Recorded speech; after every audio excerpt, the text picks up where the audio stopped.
hello everyone and welcome to another Goodwood Carpool. I'm Ed Foster and I'm the Deputy Head of Motorsport Content here at Goodwood. Now, many of you will have seen the previous carpools we've done. I've managed to randomly bump into the likes of Dario Franchitti, Gordon Murray and even Tiffany Dell just standing around outside the Goodwood Hotel looking for a lift, and I picked them up and had a really good chat. Today though is a little bit different because today it's not really a Goodwood carpool, it's more of a Goodwood chauffeur. And there's been a request from up top from the Duke of Richmond himself, and he'd like to be picked up from his house and taken to the circuit. Now I've managed to persuade those that are in charge of his diary to allow just a little bit more time than the 5 minutes it would usually take to get from the house to the circuit. So we're going to have a bit of a chat about his career and Goodwood itself.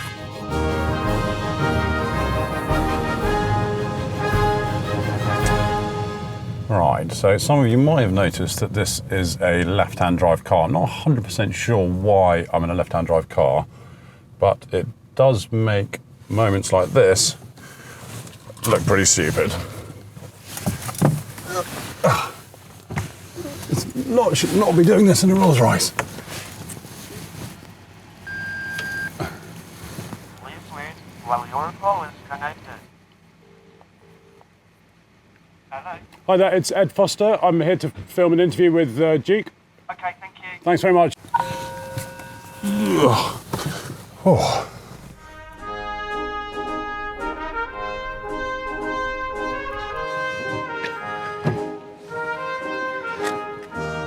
Afternoon. Ed, hi. Nice to see you. How you doing? Right? Yeah, good. Can we go to the circuit? Absolutely, Right. absolutely. Have you got a little bit of time to spare? We can do a sort of circuitous route. Absolutely. Yeah. That would be No, brilliant. I'm good. So there's obviously been some quite big moments in Goodwood's history, but we are now coming up to the 25th anniversary of the Festival of Speed, the 20th anniversary of the revival, the 20th anniversary of the Goodwood Road Racing Club. It's quite a monumentous sort of moment, isn't it? Well, it seems like it's a bit of a year, I know. It's amazing. I can't believe it's been 25 years since we started the Festival of Speed, which was the kind of beginning of it all. And yeah, it's amazing. Did you? I mean, obviously, I don't think you probably think that far ahead. But did you think you'd ever get to this stage? You know, celebrating such, because you know, at Goodwood, we're always celebrating anniversaries, but suddenly we're into the realms of kind of bigger anniversaries than some of the car manufacturers. Exactly. No, it's extraordinary. No, exactly. We're big on anniversaries. Important part of the theme and the really focus for each year. And here we are celebrating our own anniversaries. That's fairly bizarre. Exactly. And we've been going, longer than some of the car companies. That's also weird. No, I had no idea at all when it all started for a minute that we'd be celebrating 25 years. I can remember each year when we started, we'd go, not another Festival of Speed on the filing cabinet, because we just couldn't believe we were going to do another one. They were pretty, they were fairly stressful and traumatic, the first ones. I mean, it was literally us, sitting on one table, sending out the tickets ourselves pretty much. So it was all fairly chaotic and just mega huge focus on that weekend, so deadline and pretty stressful actually. So we just, every year we said we're never ever doing this again, and then we'd forget the pain after a month or two, and we'd say, okay, well maybe we'll think about it, and then we'd suddenly find, oh my God, we're doing it again, I can't believe it. But there were a few years that you actually you took tickets, you sold tickets on the door, you didn't even take pre-bookings. Oh no, for quite a few years. It was, well, the very first year there were no pre-bookings, it was all on the door. So that gave us a huge fright. So we were told we'd be lucky to get 2,500 people that first year from people experienced. The BARC who were helping us put it on, they were well experienced in all of that. And then I remember, famously opening my bathroom curtains that morning and finding that there were just people streaming in through the gates, and I could see them walking up through the Cathedral Walk, and there were like 25,000 people on site, and it was like we had no fencing up, everyone was breaking in, we don't know how many people paid, then we had nowhere to put the money, we had no tickets to give them, we ended up buying a load of cloakroom tickets and giving them out instead, and anyway we got by. It was a pretty tumultuous weekend. Now we're going up the hill climb at the moment, rather more sedately than normal. But you've driven some amazing machinery up here. God, I've been so lucky. Yeah, I know. All the cars I dreamt of as a child, many of them I've been lucky enough to actually get to Goodwood. So they've been here, and I've seen them and touched them myself. But then, even more amazingly, often I've been asked to drive them. So I've been massively lucky. I just haven't owned enough of them. That's the problem. But I have driven them, and I've had them here. And that's been extraordinary. It makes me believe that if you kind of want something badly enough in a funny way, you kind of you'll end up doing of get it. Yeah, so all those Bugattis I used to dream about as a child, and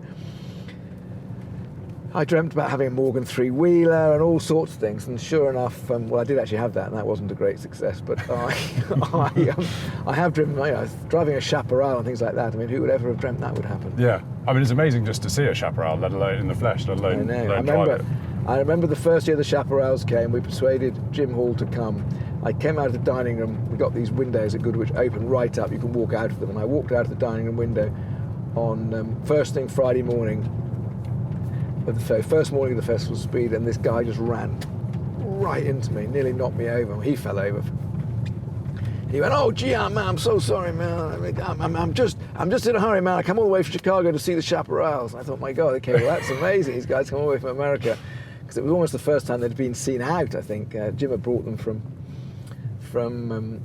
Texas, from Midland, Texas, and then to be asked to drive one, and he gave me the special Roadrunner badge, which very, very few drivers have got actually. So very amazingly, very, very few people have ever driven them. They're a pretty rare and wonderful thing for anyone to actually drive. Is it? I mean, is it not quite daunting getting into a car like that on something like the hill climb, where it takes no prisoners? It is a bit, yeah. Because I'm not I can drive all right, but I'm not a great driver or anything particularly, and there's no practice really. So I did used to try and always have a bit of a go beforehand, but there wasn't much time, and so. No, and they're always a bit quirky, these cars. I mean, God, I've driven some fabulous cars, and I've driven some really awful ones as well, or difficult ones. The Chaparral's amazing, but obviously got that one. It's just, it's got that gearbox, but it's just 2 gears. Yeah. And it just kind of winds itself up. Well, I was going to talk about it a bit later, but didn't you used to race karts a bit, and a Vauxhall Lotus? Is that right? Have I been informed correctly? Yeah, I didn't really. Yeah, I did. No, so go-karting is where it all started for me. So I absolutely wanted to go-kart more than anything in the world when I was about 8. And again, something I used to dream about. My grandfather, of course, was a very good driver, and he used to send me all the bike magazines at school. And he was a great enthusiast and a very good engineer. And he really infected me with this bug. And of course, I used to come down to watch the motor racing every year and fell in love with it. And desperately wanted a go-kart. Anyway, my parents eventually gave in. I was about 11. They bought me a zip cart from a local garage dealer, who now does all our pickups at the motor circuit. Funnily enough, every man's garage. Yes, I've been there myself actually. Yeah. And I bought a cart off Gerald. I remember really clear to this day him driving it up down the park road there, where we've just been, and then my father bought it for me. I was so overjoyed. I drove it all the time.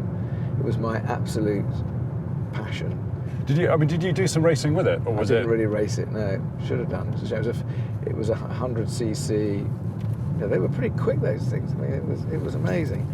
And we were going all the way to West Ham to get piston rings, because I'd be blowing the engine up all the time. I'd blow these piston rings, and again, I was thinking about how mad it was. Now we'd be on the internet, wouldn't we? Yeah. They'd arrive the next morning, and bang, bang, bang. I had to get on the train from Chichester, age 12, whatever I did. I got on the train, went all the way to West Ham, walked off the tube at West Ham, walked to the place, got my piston rings, came back, and our wonderful estate mechanic, Dave Smith, who worked in the stable yard, would then fit them, and they were incredibly thin actually, and they always used bloody well brakes. So quite often I'd go and buy them and we'd break them putting them on. But no, the go-kart was a big thing, yes. And then actually the thing I almost enjoyed the most of all was I bought Matt Aitken's Vauxhall Lotus, yeah, and just really to drive it on the track. And I was busy there. I was also, racing. It wasn't really time to do much racing, but I loved that car. That was such good fun. So wings and slicks, what's it got, a 1600cc engine or Yeah, something? Wings and something slicks. I mean, really quick. We're doing 145 down the straight or something. Really?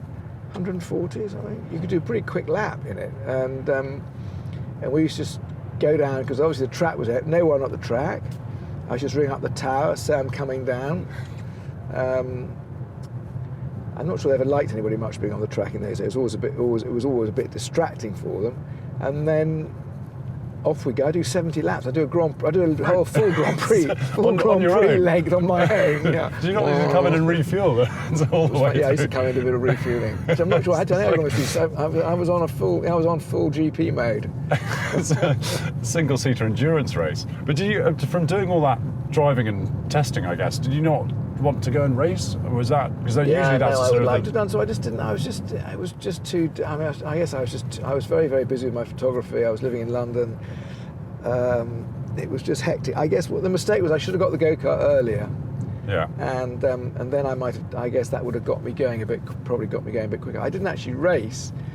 It was really Robert Brooks who got me racing. I didn't really race until we started the Festival Speed. Really? And then Robert kind of got me, sort of said, "Come on, you ought to do some stuff." So and he was racing too then, and I got that very nice little Mark 1 Lola, and I did some sort of pre-60s sports car racing, and obviously raced at Revival for the first 5 years or something, Yeah. and then got fed up with my children and asked me why I was at the back all the time. So I stopped. Never very The helpful. thing about doing your own events, rather, you just said, was it daunting doing it at the Festival Speed? I mean, it is daunting in a way that you just don't want to be an idiot. Yeah. So you don't really want to, and it's easily done. You don't want to just crash or do something. And it's, I did feel a bit at the Revival as it got more and more competitive, and you need to race you need to be really racing all the time to be any good. And I just wasn't doing it enough. But it's a shame. I should have done more. But it just got so competitive. Yeah. And but there was one particular moment when you were much younger, I think, and I won't say who told me this, but he might have been called Rob Widows, with an MG 1100 of your mother's on the hill. A bit of joyriding. Yeah, that wasn't good. So I left school very early. So I just left school, literally. And I was meant to be at the local college here, getting some exams under my belt, which I wasn't that interested in. And literally almost the first day I was meant to be at this place, I came back with a friend of mine, a guy I'd met there. He became a very great friend, and we took my mother was out, and we took her MG 1100, which was considered a high performance machine in those days, dreadful car. And so I went up the Festival Speed hill, we zipped around at the top, came roaring back down again, and I hadn't noticed on the way up, but someone had put gravel on that last turn, and I came in and I hit the gravel, and the suspension on those cars is really terrifying. It's got that molten suspension, which I think front left comes up, back right goes down, so it works like that or something like that. I'd been told about it. So I had the most monumental shunt. Yeah, I was going pretty quickly, and put myself in hospital for 4.5 months. So, and lost a lot of time. So I was out of action for a year, really. So I think ever since then I have been I don't like crashing much. I don't think anyone loves crashing. I had Dario in the car a few months ago, and he's certainly not a fan. Fan of crashing. He's had some big ones. Had some big ones at Goodwood as well. You mentioned your photography there, but you still have photography exhibitions on quite a regular basis. Yeah, I'm still doing quite a bit. Yeah. So I've done photography seriously all my life, really, and obviously I did it very seriously for a while, doing sort of still life advertising stuff in London, sort of at a very good time. It was a very exciting time in the 80s for all of that. London was probably the best place in the world for that sort of work. So that was really exciting, and it was really straight from that I then came down to Goodwood, and it's always played a big part in my life. And I didn't do so much for quite a long time, and then I guess over the last 10 years I got back into it quite heavily, and I've done shows in Russia and America and. I mean, would you say photography is, having done it all your life, is it your primary passion? Is that, in terms of, it's not really well, it is a job, but. Well, it becomes beyond. Yeah, it's something I do, and it's important to me. I can do it on my own. I don't need anyone else to sort of particularly to get involved. Yeah. With it, so that's good. And I've done it. It's odd when you've done something I've done it for 50 years or something. So I started when I was 10. So it's interesting doing something for that long. Yeah. Do you think the visual side of it has helped with Goodwood and the events and the visual side of those? Is there any connection there? I think it's helped. I do think it's helped. I think it's helped much more than I would have imagined at the time. I never imagined I'd have any. And my father was very, he was very good about all that. He didn't think there needs to be any connection with what I was doing kind of in my own life before I was at Goodwood with what I might be doing later at Goodwood, which I think was very commendable. He just wanted me to do something that I felt strongly about and hopefully could make some money at. And kind of survive doing, and it went well. I mean, I was lucky. I did some fantastic campaigns and some great jobs. And but interestingly, a lot of the people that I used then, model makers, set builders, designers, to help with the big productions we did and the big set builds we did. Those guys, there's quite a lot of us still involved in now. So Jerry Really? Judah, who does all our big sculptures at the Festival of Speed. Jerry was a master model maker, and Jerry used to make a lot of models for me, and it was because of that then I asked him to do the very first major one we did, which was Ferrari, because Jerry's very, very good at modelling in polystyrene. So we did that together, and Jerry had all during that time become more and more of a fine artist, and was very talented and very creative indeed. And then gently we've sort of moved to become, to create these bigger and more exciting sculptures. So he's a good example. So I think it has helped, and I think it's certainly made it important for me, the look and feel of the whole thing, and the sort of architectural look at the festival at the beginning. I was very clear what I wanted that to look like. So I guess in that sense it has played a part. Yeah. And you mentioned your father, and I think something you've always said is how good it was that you took over the reins when you were still quite young, because you had the drive and of wanting to do something more with Goodwood, whereas I think historically that's not always been the case of someone taking over the business when they're still young enough to have that drive. No, exactly. So the whole succession plan is a really important bit of it all. I mean, if you mess it up at the end, all your efforts have been for nothing in a way. So my father, I think, handled that very well indeed. But his father was keen to hand over reasonably early, and my father always made it clear that it would be around 40ish, something like that. And I think that was a good plan, and especially he put so much into it, and he was certainly a fantastic example in being able to give everything he had to it, yet at the same time walk away from it in a way. Will certainly never get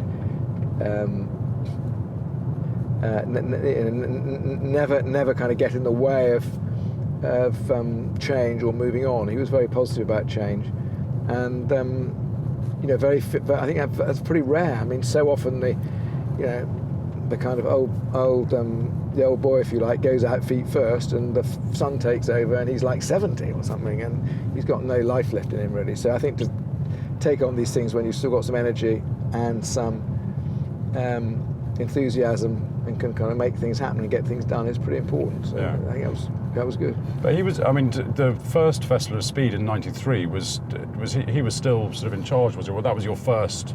Yeah, no, he was very much. yeah. Yeah, he was very much around. He remained chairman for a long time after that, and he never once said, "What on earth are you doing? This is the most terrible idea." Even on the morning. Why are we spending all this money? 25,000 people. No, he was amazing like that. He was only Yeah. positive about it, only excited about it, only wanting us to do more, do it better, do more business. He was very positive. Now, after school, you left school and went to work with Stanley Kubrick on Barry Lyndon. Yeah. And I think you did pre-production on the film, or did you do? Yeah, no, I was more- involved with the film very early on, actually. Yeah. And I mean, that must have been an amazing experience to go from school to then working with. I felt much better about life, actually. Yeah, I didn't enjoy school much, and at 17, I was very lucky. So I met a load of guys at the National Film School where I wanted to go, but I was a bit young for that, and they sort of pushed me in the direction. They knew one of Kubrick's PAs, and I was very fortunate. I applied for a job with him and got it, and it wasn't a very important job at all, but there were very few people involved in the film at that point. So I spent quite a lot of time with Stanley and with Ken Adams, who was one of the great art directors. And I used to sit with them every evening going through stuff we'd shot and hear them talking about why it was good, why it wasn't good, why it would work, what wasn't in period about location or whatever. So that was really fascinating, and just seeing someone of that, he was a genius, but seeing someone of that caliber making decisions, and also just not compromising on anything. I mean, Stanley never compromised. Yeah. But that was sort of one of the things he was best known for, was there's no compromise approach. Absolutely. And that, I guess that has fed into Goodwood, the events, and that's maybe where it comes from. I don't know. Well, it made a big impression on me, but I just think that we just need to try as hard as we can. Obviously, the one inevitably has to compromise sometimes a bit, but and Stanley really didn't, I don't think. Probably. He delivered 2001 8 years late or something, and somehow managed to keep that all going. But no, I just believe that, and I think everyone here is brilliant at it. Everyone at Goodwood is brilliant at it. Is we just want to do it as well as we can, and we want to give it as much effort as we can, and not compromise if possible, and do what we believe is going to be hopefully a really exciting experience. We want to deliver things which people really love. Now, with your expertise of Rolls Royces, do you know how to defog the window? I picked up this car yesterday, and I actually here we go. That ought to do it. There we go. That'll do it. So, I mean, you touched on the advertising that you did. Sometimes with Goodwood, at Goodwood, there's so many. You've got so many balls in the air. Do you sometimes miss the sort of relative simplicity of the world of advertising and the photography and? Sure. I mean, I miss. Goodwood's complicated and lots of people involved. So now it's really about trying to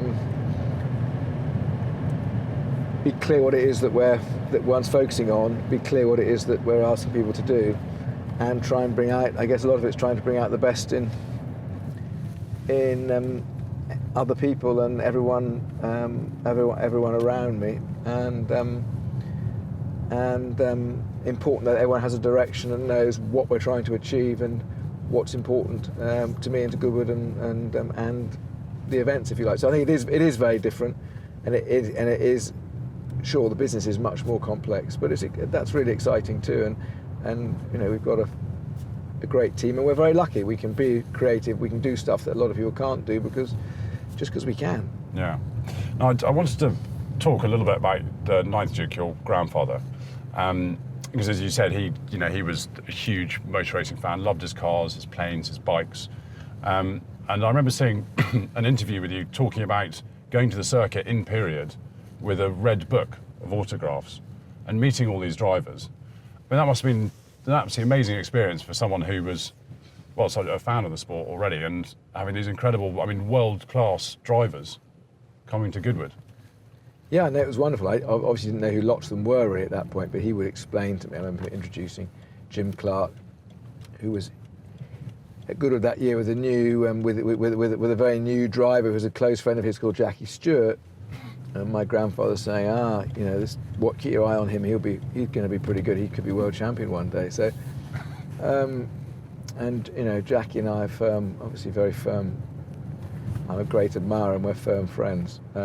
So that was amazing. People like Joe Bonnier, I remember sitting with him in the large library really, really well, like it was yesterday. And I've recently actually got to know his.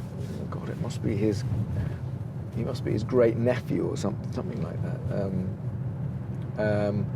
But no, it was a real treat. You're right, and I was right there. I had full access. My grandfather took me everywhere, and I had my little red autograph book, which very sadly I now can't find.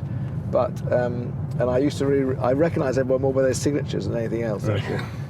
And I remember Graham Hill famously telling me to bugger off I was going to ask about that. How did you manage to incur the wrath? Well, there was a cocktail party, so we were racing. Those days.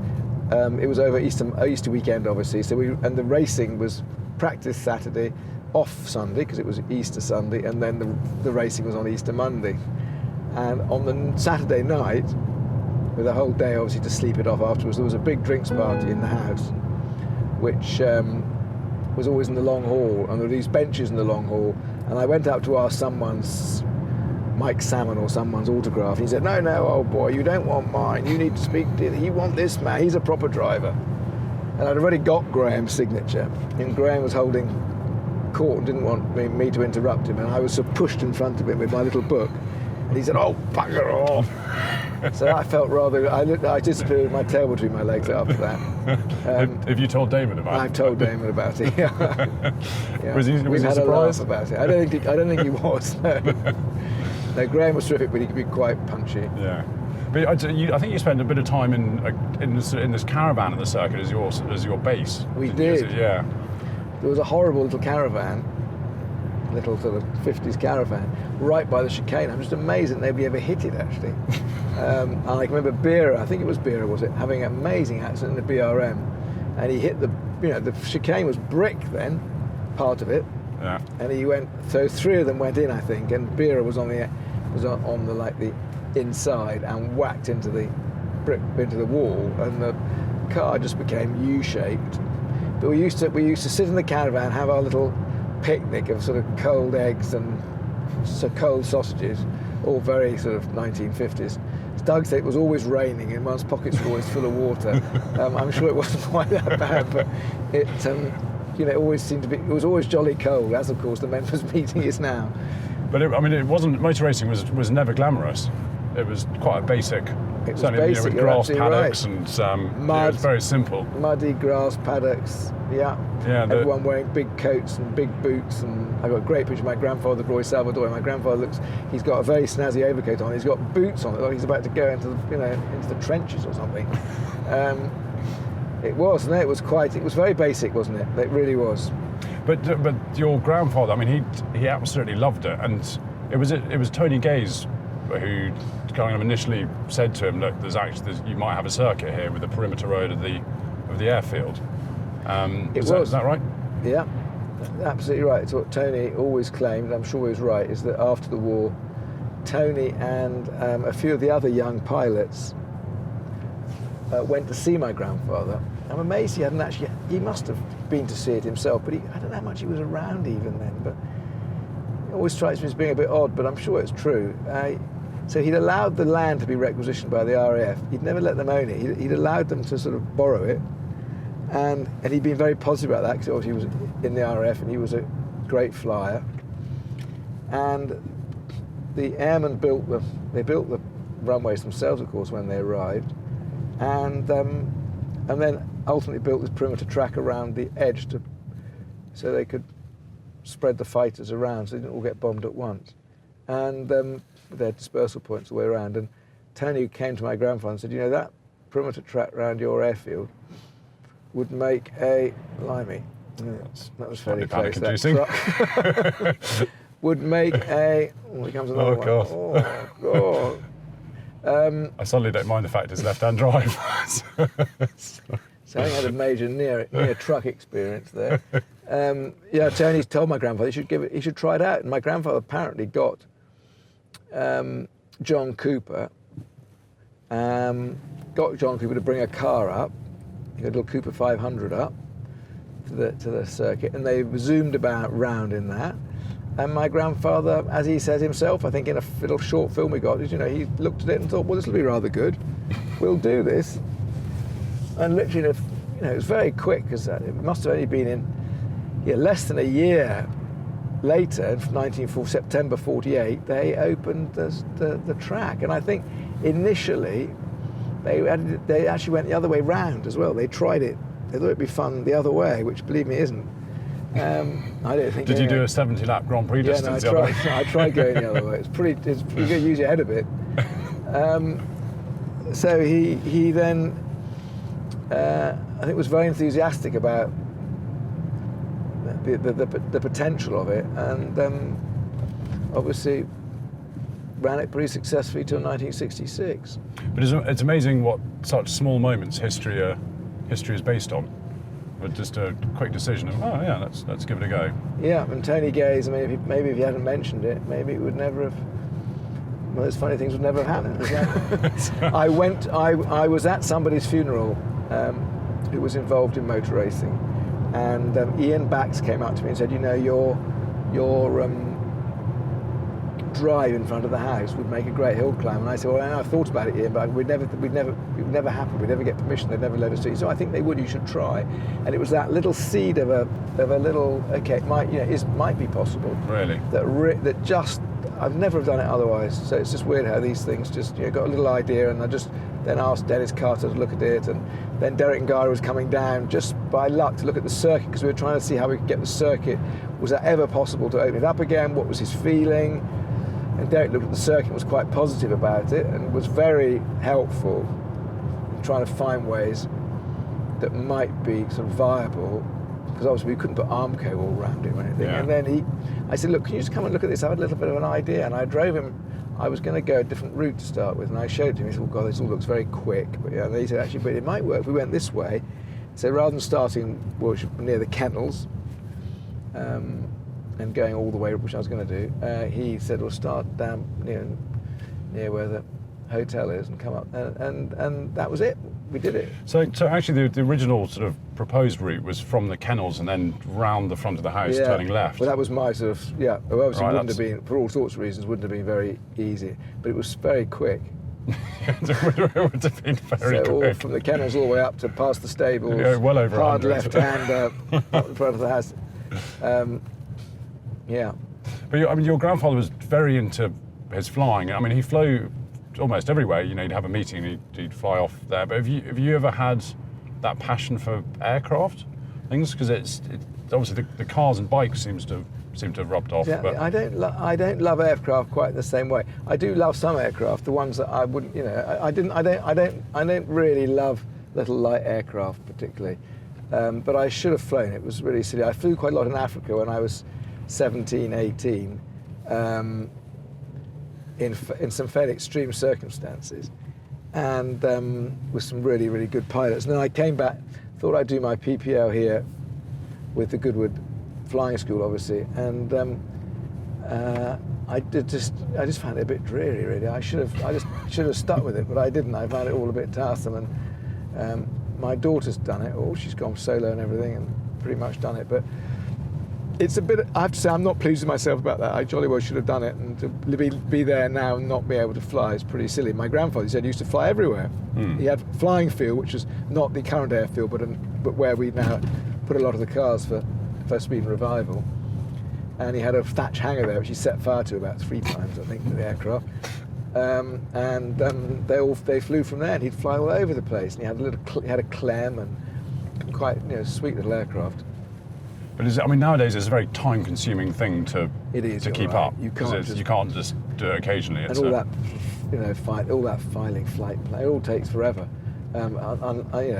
Compared with how it was for him, he just jump in the airplane, I guess. But I was rather like it was for me in Africa. You just jump in and off you go. Before I left, I did wonder what would happen if we met a lorry on this road, and sure enough, we just met we just did. Well, luckily, we had a little bit of room on the left. I had a so I'm making Rolls-Royce's car flexibility in the absolutely verge. filthy. Yeah. So I sort of, before we get too close to the end, I wanted to talk a little bit about sort of legacy and things, because at some point in the future, your son will take over. And what do you want your legacy to be? Is it the events, or is it something bigger than that? That's a good question. I think sort of sustainability is one thing, is very important. A long-term sustainability, putting Goodwood in a position where it really can survive healthily and happily with kind of what it's doing. It does feel like a lot of effort and work. Keep it all up and running. Which is all good and fine, but it's the long term. I'd like to make all that work, which is I think beginning to happen. So it's trying to keep all the difficult bits operating. So some businesses have to look after other businesses, because Goodwood's all about a whole. It's a community. It's a whole little sort of conglomerate of activities as well, which all they're all important to the place. So we've obviously got our sports: horse racing, motor racing, golf, flying, shooting, and cricket. They're all very authentic to the place. That's kind of what we do. And then we have absolutely at our core all these traditional sort of estate activities of forestry, lovely organic farm, property, all these things. So trying to keep it all alive and well is really important to me. And I guess that's one bit. And the other bit's the brand, really. How do people feel about Goodwood? How's Goodwood seen around the world? How can we develop that brand around the world? How can we become better known? How can we spread the word? And how can we be, really relevant? How can this great historic place be really relevant to a modern world, and be successful and be self-sufficient? That's really that would be, if I could do that, if Charlie could take over something, which is hopefully, I want it to be better than how I found it, if possible. My father left it in it was all pretty good shape. I'd like to be able to leave it even better, and a bit more sustainable, a bit more manageable, a bit, with a long-term future. I mean, we were talking then about opening the circuit and doing the hill climb for the first time. Did you have other plans other than that? Because I mean, knowing that you were going to take over and try and improve things and leave it in a better state than you found it, was there anything else at the back of your mind that you thought you might do, or was it always something to do with the circuit? When I went back to live there, I didn't think, I was rather looking forward to taking things a bit quietly. I thought perhaps I could. That's worked out perfectly. It'd be quite nice. I'd be in the country. Everything was kind of quite well organised, and there'd been a few things happening, and it'd been quite a difficult, economically, it'd been a bit of a tough time just before. And I quickly realised, I remember almost my sort of first day or so, I quickly realised that it wasn't actually all quite as straightforward and as it never is it? Quite as hunky-dory as I thought, and that there was been recently some things which have been quite demanding and had quite a bit of impact on Goodwood and the business, and that needed some fairly immediate sorting out. So I was thinking pretty quickly about what most importantly here actually. We just need to try and generate some sales. I'm a real believer on the whole in if you like, in sort of generating sales rather than trying to cut costs. Yeah. So I was really thinking about, well, what can we do here that's going to be more, bring more interest, most importantly, drive some resource, some cash into the business, which we needed to do. And it was that was really where the one thought, which had been on my mind for a while, was the motorcycle. So I thought, well, I'll investigate that a bit. And then, it was a miracle really. And then we fell into the festival speed because we couldn't open the motor circuit, which was probably a complete blessing, because we didn't have to spend. Or the beauty of the festival, we didn't have to spend anything on it. We could kind of do it. We could kind of rent everything. We could just get all the structures in, and it had no capital cost really. So we could just do it. Whereas obviously the circuit required quite a big injection of capital. And by the time we came to do the circuit, we had the festival speed, if you like, funding, helping us fund that. So we were very lucky. It was like a bit of a miracle really. So suddenly we found ourselves with something which was actually generating some proper return, but importantly some cash as well, because with all these businesses you just need some cash income. Yeah. Did you ever worry that you'd be the first to fail? Yeah, I think one worries all the time about that. Yeah. I mean, you don't want to be the one. You don't want to be the one to mess drop up. the ball. And I mean, it's got a lot bigger. Whether it's got any easier is I don't know if it ever gets any easier really. But it's one's just, I guess, do the best we can, and hope you hope one can pass it on in better shape. Yeah. Do you think your son Charlie will take it in a similar direction, or does he got his own grand plans, or what do you think? Because he's a motor racing fan. He is. He loves all of it, which is brilliant. So both him and William, his younger brother, love the horse racing. That's great. In fact, I'm very lucky. All my children, all five of them, love Goodwood, love being there, totally involved in the estate, totally supportive. They all look after people during the events. They all have a big role to play. But I guess ultimately, just because that's the way things are, Charlie will be responsible. He'll have to be responsible, and then look after his siblings and make sure that everyone's taken care of. But he's fortunately very keen on all of it. He loves his horse racing. He loves his cars. He races. He's a pretty good driver.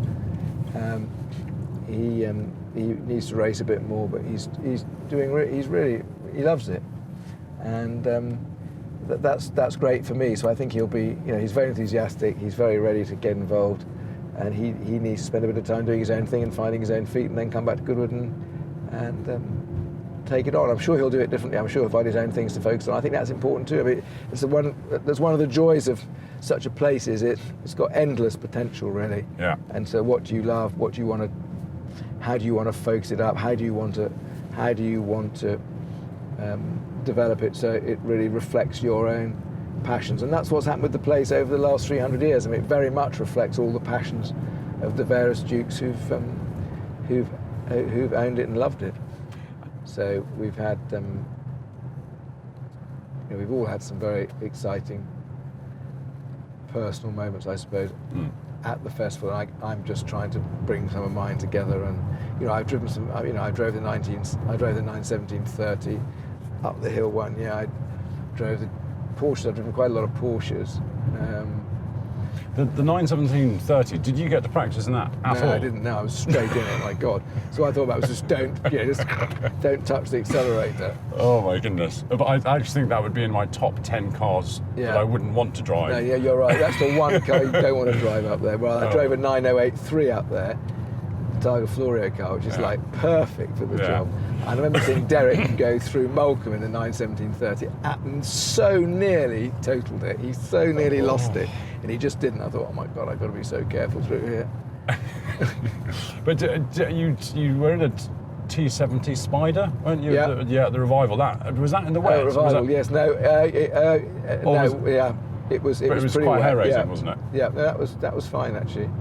Circuit's a bit easier because it's a bit more room to meander around. Yeah. Now, something I did with Gordon Murray, my last Goodwood Carpool guest, was word association. So I will say a name or something like that, and if you can try and say the first thing that comes into your head, good or bad, maximum 3 to 5 words, doesn't need to be too much. Does that make sense? Right. Okay. So I'll start with Sir Stirling Moss. Brave hero. How about Bernie Eccleston? Bernie, my gosh. Super clever, super funny, great company. Okay. The Festival of Speed. Oh, demanding and stressful. How about Ferrari? Oh, opera. Love opera, Italy. Oh, okay. Yeah. Goodwood's future.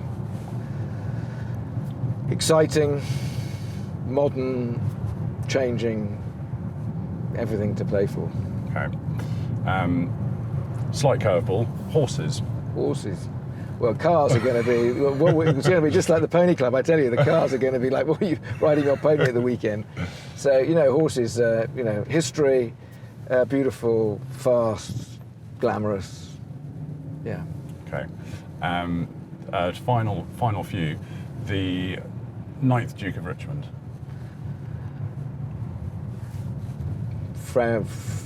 Was my grandfather, obviously, so very, warm, enthusiastic,